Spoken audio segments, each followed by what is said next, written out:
Dahil malapit na mga bossing ko ang 2025, tuturuan ko po kayo mga bossing ko kung ano ang pinaka-the best na dapat ay ilalagay ninyo sa lahat ng pintuan po ninyo para tuloy-tuloy ang pasok ng swerte. Para sa ganon, mas maging magaan yung daloy ng swerte lalo na sa pera. Bukod sa inyong pagiging masipag at matyaga, mainam na subukan nyo po ito upang sa ganon, kung ano man po yung mga darating pang kamalasan, ito ay kaagad nitong maitataboy. At kung kayo po ay isa sa maraming mga pangarap sa buhay, dagdagan nyo ng pampaswerte ang buhay po ninyo upang sa ganon, higit ka na maka-attract ng swerte. Para sa 2025, kung napakarami mong pagsubok na pinagdaanan ngayon 2024, ay mababago-bago naman ang takbo ng ating pamumuhay sa darating na 2025.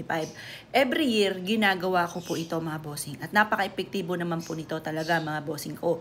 Ito po mga bossing ko, ang mga kailangan po natin, dapat lahat ng pintuan ninyo ay masabitan po ninyo.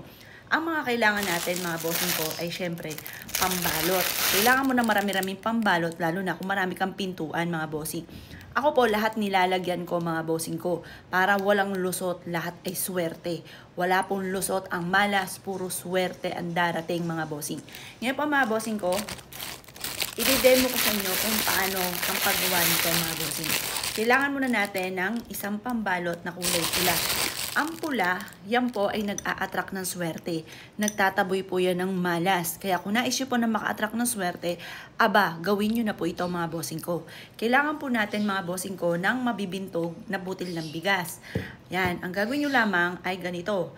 Ilalagay nyo po ito dito sa ating pong ampaw na kulay pula.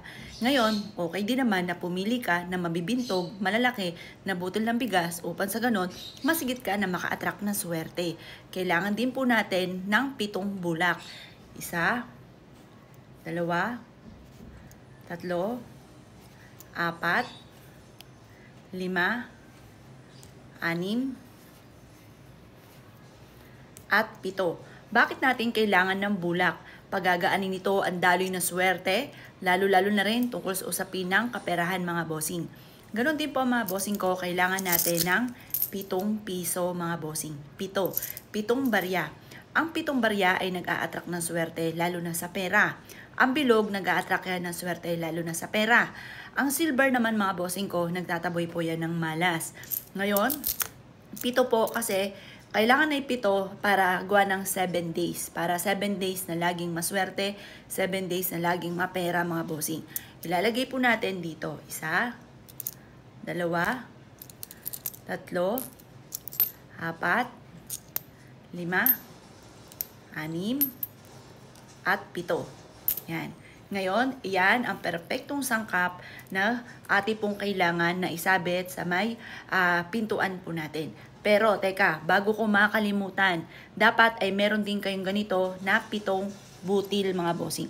Kaya nga pala ako bumili ng ubas dahil ito ang aking ilalagay din dito. Yan, baka mutikan ko na makalimutan mga bossing ko, 7 ubas. Ang ubas ay para sa kasaganahan.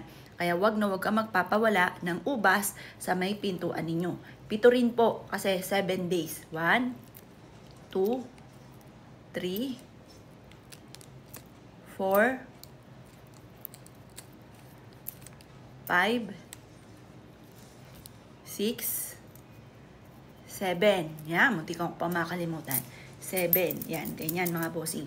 Siksik-liglig at umaapot. Napakaraming blessing ang darating sa araw-araw mga bossing. Ngayon, iwi-wish po natin dito. Ito ay simula na ng aking tagumpay. Maraming pera ang darating sa akin sa darating na 2025. Hindi na ako mangungutang. Lahat ng mga pangarap ko ay matutupad. Tapos mga bossing ko, isabit nyo lamang po ito sa inyo pong main door at ang dulot nito ay napakaswerte. Proven po ito at every year ay ginagawa ko po ito mga bossing. At ako mismo magpapatotoo sa dami ng mga blessing na dumarating. Kaya kung ikaw ay na-issue rin po na maraming blessing na dumating ngayon darating na 2025, huwag ka na magpatumpik-tumpik pa, gawin nyo na po ito. Mga 1 week before, or kaya sa mismong araw ng 31, gawin niyo po ito at kailangan sa mismong A1 ay nakasabit na po siya sa lahat ng pintuan po ninyo. Asya mga boss, kung gagawin niyo po ito, good luck po sa inyo po lahat.